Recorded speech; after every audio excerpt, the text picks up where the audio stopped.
بسم الله الرحمن الرحيم الحمد لله رب العالمين وصلى الله على نبينا محمد وعلى آله وصحبه والتابعين ثم أما بعد. Nous demeurons dans l'explication de différentes têtes des Tawarit et nous nous sommes arrêtés au sein de la sixième tête qui est As-Sahir, qui est le sorcier.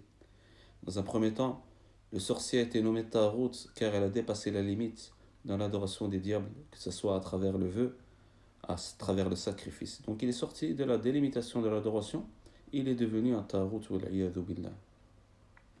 Qui parmi les salafs a dit que le Tarut à présent est le Sahir. On retrouve Al-Sha'bi qui nous dit que le Tarut Al-Sahir, le Tarut c'est le sorcier. Également Muhammad ibn Sirin, Abu Aliya, Saïd ibn Jubayr, ils ont tous expliqué que le Tarut était le sorcier. À présent, passons à la septième catégorie, tout ce qui est adoré en dehors d'Allah.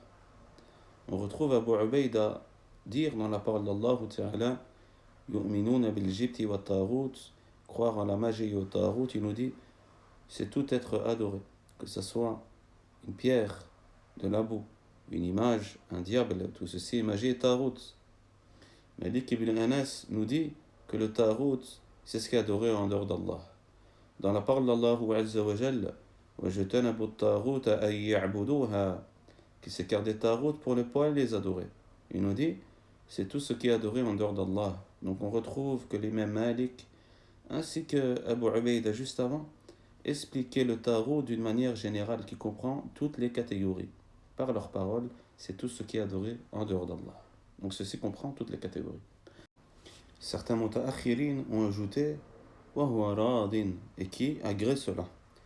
Et ils ont dit tout ce qui est adoré en dehors d'Allah et qui agrée cela, afin de faire sortir par cela tout ce qui est adoré en dehors d'Allah Ta'ala sans néanmoins être satisfait de cela. Que Isa ibn Maryam, également Uzayr et autres que eux, qui sont adorés en dehors d'Allah Ta'ala tout en étant point satisfaits de cela. Belle, au contraire, ils se désavouent de cela.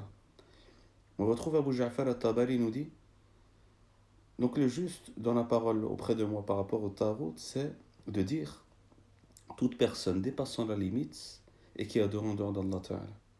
Il nous dit que ce soit à travers une obéissance par laquelle donc les gens l'adorent, que cette personne soit un être humain, un diable, une idole, une statue ou qui que ce soit.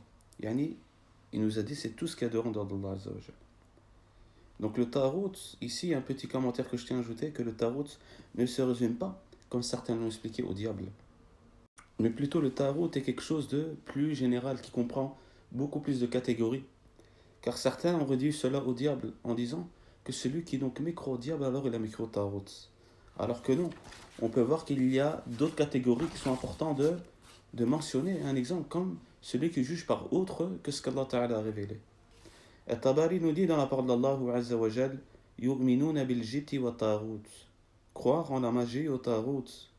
Il nous dit que la magie et le tarot sont deux noms qui regroupent tout ce qui est glorifié dans l'adoration d'Allah Azza wa Jal, ou dans l'obéissance, ou dans la soumission à lui.